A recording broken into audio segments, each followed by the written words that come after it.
Friends, let me welcome you back to Kalaraj Media and Entertainment channel, VIBGYOR Interactive Series. As part of this series, we are meeting and we are discussing with various experts across the globe, and we are trying to bring their experience on board, and we are trying to share their knowledge with all our viewers.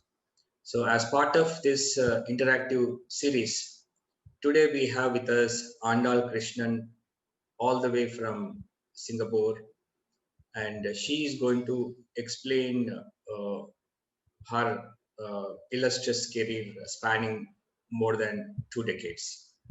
And before I introduce her, let me welcome Andal Krishnan to this interactive session. Thank you, Andal, for accepting our invitation to be featuring in our interactive series. Namaste. And I have seen your resume, like it's very vast, and it's something like it's impossible to cover your profile in a normal, a small capsule program like we do in interactive series. So I would like to request you before getting into our discussion. I would like you personally, like just briefly explain like where you started, how you started, and what you are currently doing, like briefly for our viewers. Okay. Well, in my case, I never really went to work for anybody. In my 20s itself, I started my own company. Now there are some good things about it and some bad things, because you are not learning at the expense of anybody else. You're learning at your own on your, whatever mistakes you make, you have to bear it. And so there have been a lot of mistakes in the early stages, because you're an entrepreneur and your finance is limited, and you can ill afford to make mistakes, but you make mistakes anyway. So there have been a lot of obstacles, but I'm in a stage now which I can say I have no regrets. Thank God I made those mistakes, and now I can help others not to make those mistakes and move forward. So I'm in a position of, if I may say so, yes, I did it my way, but it's okay.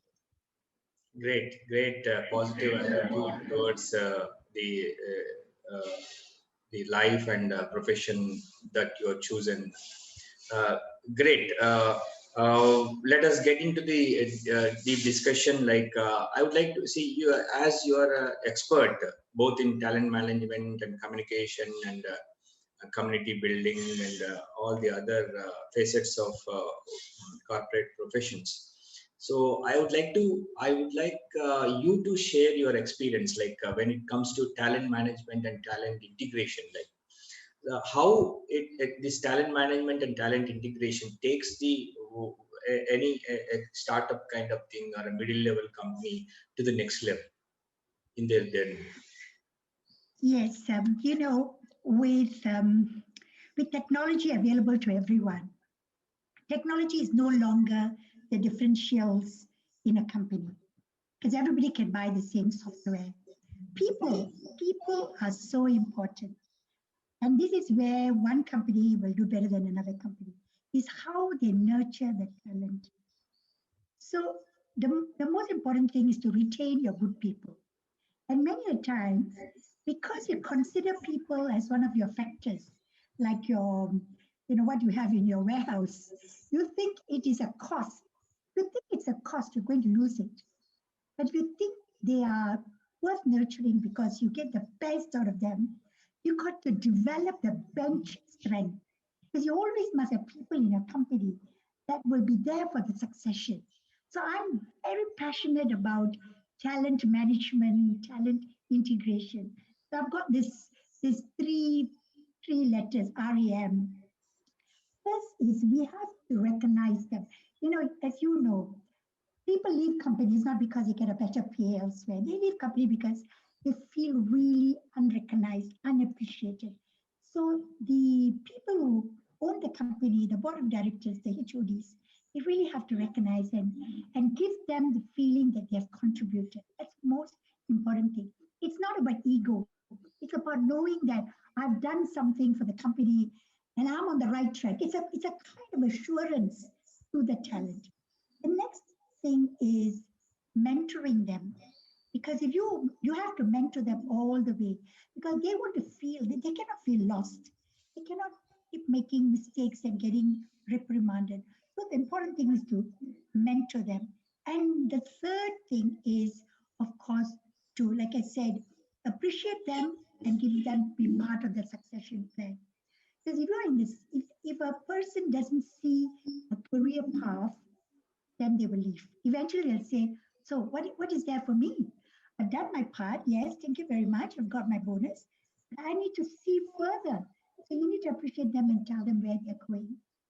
So very important recognition, very important mentoring, coaching, and also very important appreciating, getting them up to the next level.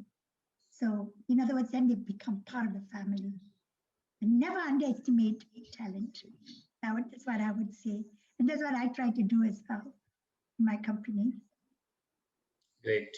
And as I see in your resume, you are also an expert in training the employees and workforce and organizations on communication skills. So, what do you feel like when the employees are fully trained on communication skills? Like, what kind of paradigm shift that you envisage in them after the training? Yeah, yeah, and this follows the first question. Companies are too quick to give a letter, uh, maybe a performance improvement plan or a show cause letter. And these things, once done, cannot be taken back. But I think we should have more dialogue and conversation in a company. So to get people to talk about, okay, what went wrong? And when you converse and when you have a dialogue, that communication skills, if you ask me, in a company, you can teach them the technical skills. You can teach them even things like how do you do the process and the procedure. Teaching them communication skills is the most important thing. Because I again come back to the whole idea about retention and not having attrition. If you ask a lot of companies with high attrition, they never spoke to each other. So one fine day they see the letter on the table. So I would say that is important. And in communication, there are three things that you have to know. You must strategize your communication skills. It's a very purposeful thing. It's not talking, very purposeful. What do I say first? What do I say next? What's the body language that I see in that person? And you have to be very agile. And these things come through training. You can't say, oh, I'm a natural communicator. Sure, in a party, you're a natural communicator. You can talk about everything under the sun. But when it comes to an organization, it has to be very purposeful. And you've seen, right, the CEOs of large companies, they're very good in what they say because they go through a lot of training on press conferences and what to say. So we need to do that kind of training on strategizing, how to negotiate skillfully, and how to be very agile in the way they get the message across. And if you do that, you'll find that your organization is robust and people feel a sense of trust and respect because you become a good listener as well. And everybody feels equal because you get a chance to talk. So yes, my communication programs, I go very much deep into being a good listener and strategizing your conversation, your dialogue. I also see like you actually initiated a special program with the name financial literacy, like and that you deliver both in Tamil and English. Like, can you just explain more about what is that program is all about? Okay, so I wear another hat. So what I spoke about is from my corporate experience and consultancy. So another area I'm very passionate about, of course, is helping women, especially women who have been disadvantaged and marginalized. And the main reason why they've been there is because they are broke, they have no money, and whatever money they have, they don't know what to do with, how to keep it and how to make it grow. Because I'm an entrepreneur, I do a lot of entrepreneurial, micro entrepreneurial programs. And micro entrepreneur programs doesn't just mean that you make something at home and you go and sell, because then you're still broke. So I have this simple formula for them to follow, and how they can do a business, but just earn, or rather save little by little by little, and get more money, either for their own and for their family well-being, or they can put it back into the business. Because I find that financial literacy, which is a skill, by the way, has to be taught. We cannot even just say that, oh, I'm just good with money. A lot of people use all these words very loosely, I'm naturally good in this, naturally good in that. Being a trainer, I feel you need to learn and then, of course, reinforce and learn again until you become very, very good, until you become unconsciously competent. And that's what the financial literacy is one of my favorite programs. And I love women when their eyes become bright and say, you mean I can really be rich? I said, of course you can be rich. Let's follow this set of principles. But that's more for my community work. Great. Currently, you're also running Crest Excellence, and you founded that. In fact, you founded and you are head of the Crest Excellence Center. Can you explain what kind of services and operations that you offer? Yes, so Crest Excellence Center is a learning landscape. So we are very, agile. I hate to use that word all the time, but we have to keep developing. They're very organic. So we started up the traditional training, which is face-to-face. We go to the corporate sector. We also do educational institutions, and we offer the kind of courses that are required. And now, of course, we do a lot of online courses. So we were very quick to get into the digital mode, and we do a lot of online courses, and we make our courses very engaging as well. So now Crest Excellence Center, I like to add that we have become more global because of the fact that we now can offer our courses all over the world, and we offer it in a language that they can learn. Of course, we don't have all the languages, but we do that in Bahasa Melayu, which is for Malaysia and Indonesia, and of course English and Tamil. And we haven't just come to India to do Hindi yet, because our trainers don't speak Hindi. So we will find some trainers to do that. So that's what we are doing. We are in the learning landscape, and we have accredited programs, and continuous professional development is the way to go. As you know, you cannot stand still. If you stand still means you're going down. So we continuously have interesting programs for people to come on board, and a lot of it is what they call micro learning and nano learning. So micro learning is making them to short, small bites, and nano learning we're developing like simple apps or using other people's apps to put our training program so that they can quickly learn something.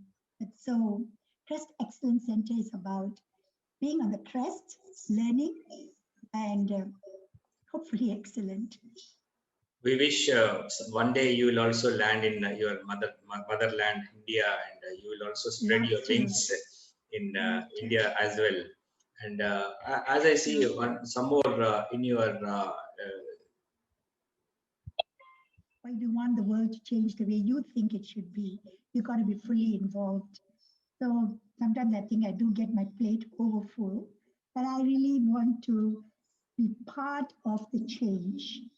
And so we have a lot of webinars on different issues. In fact, just before I came here, we had a webinar on unity starts in the family and whether unity can be taken to society. So I get involved because we must make our point clear.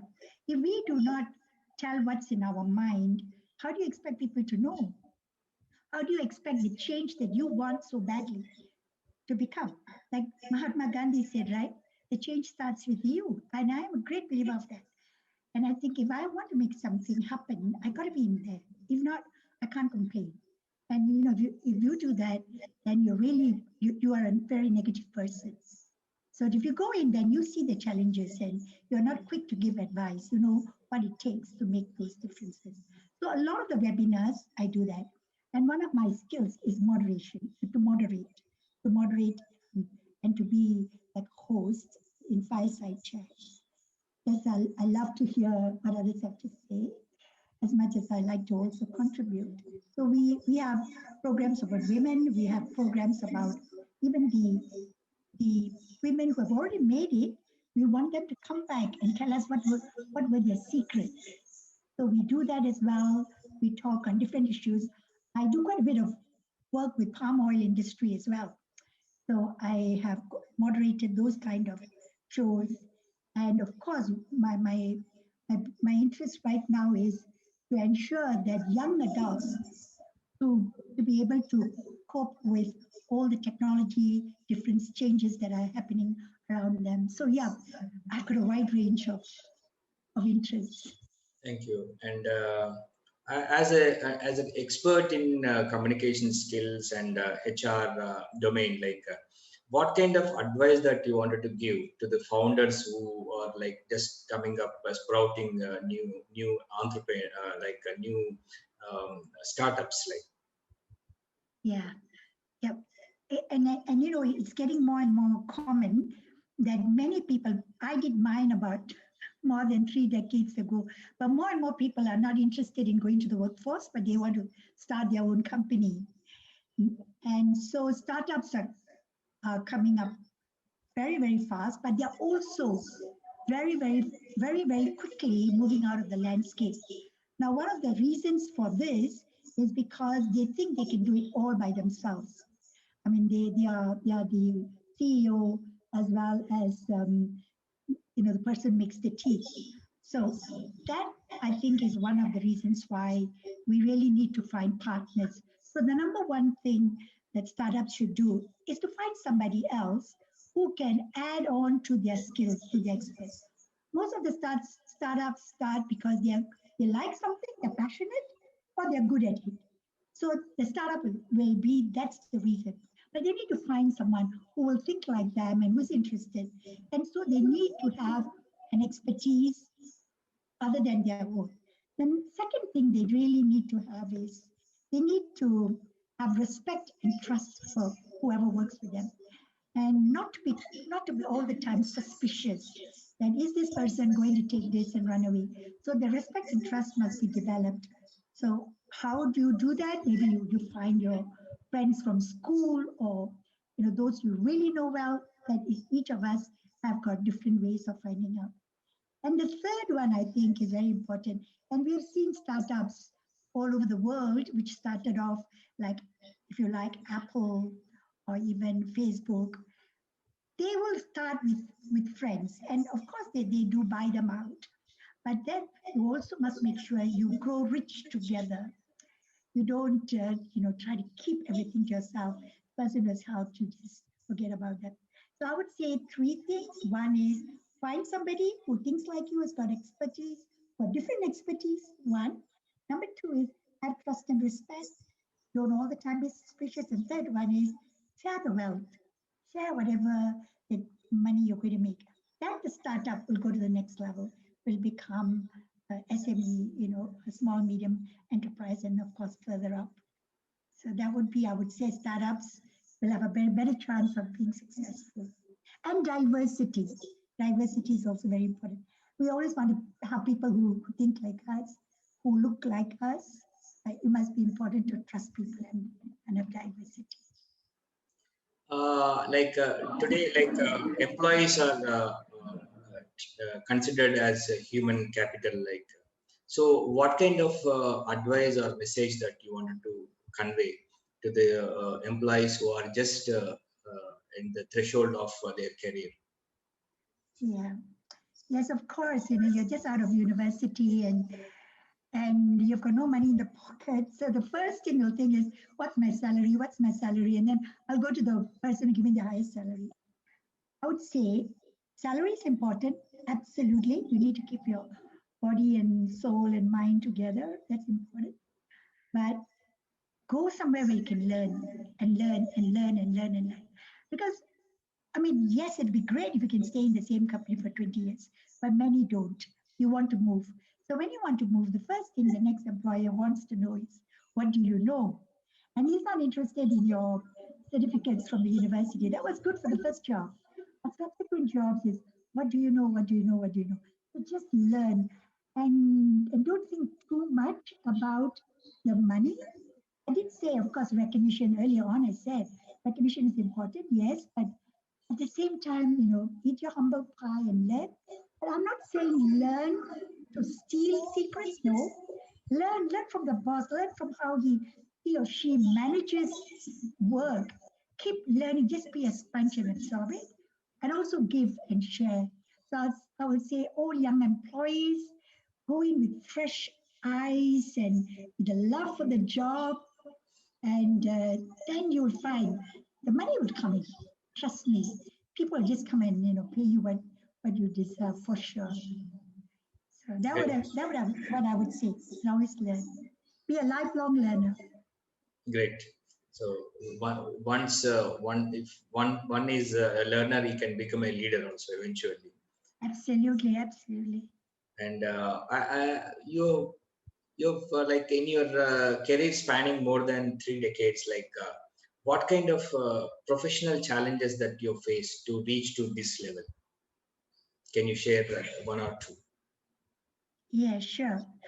I think one of the challenges is technology, because technology moves so fast, and because we ours is a fairly small company, and so we try to do a lot in house, because if we get external people, it'll cost a lot, and so we have to use a lot of technology to be able to play the game with the rest of the more sophisticated companies. So I am very, very aware of the fact that we stay still in terms of technology, you'll become outdated, and no one wants to talk to you. Even our slides and our presentation has to be really, attractive and sexy, so that people will come and see it and they think, oh, okay, this is an international company. So technology is a very big challenge, and reinventing yourself. The other reinventing, reimagining is myself. All right. As you grow older, you also don't want to, younger people to think, ah, this is not, she's not up to it. So I have to become a leader. I have to become a mentor. Then you move up the ladder, you move up the status. You don't compete at a different level, because that competition is for younger people. So I would say for those people who have founded their own companies and they still want to be relevant, reimagine yourself and see how you can add value to the environment, to the ecosystem of training, communication, the whole development of the human talent. Just have to reimagine. Because each of us is a product, and if we are not saleable, then we can might as well just throw in the towel. So you want to be in the game, you got to play by the rules. Great message. In fact, if you want to be in the game, play by the rules. Like wonderful. It's such a wonderful morning. We catched up with yourself, and so nice of you for accepting our invitation to feature in our interactive series. Like we thank you, like from the bottom of my heart, and on behalf of Kalaraj Media and Entertainment and Upsurge Corporate Magazine, I would like to thank you for sharing your wonderful experiences and sharing your knowledge and your thought process. Thank you, Andal. We will again have some more good interactions with you in near coming future. Thank you. Thank you very much. I enjoyed the conversation. Thank you so much.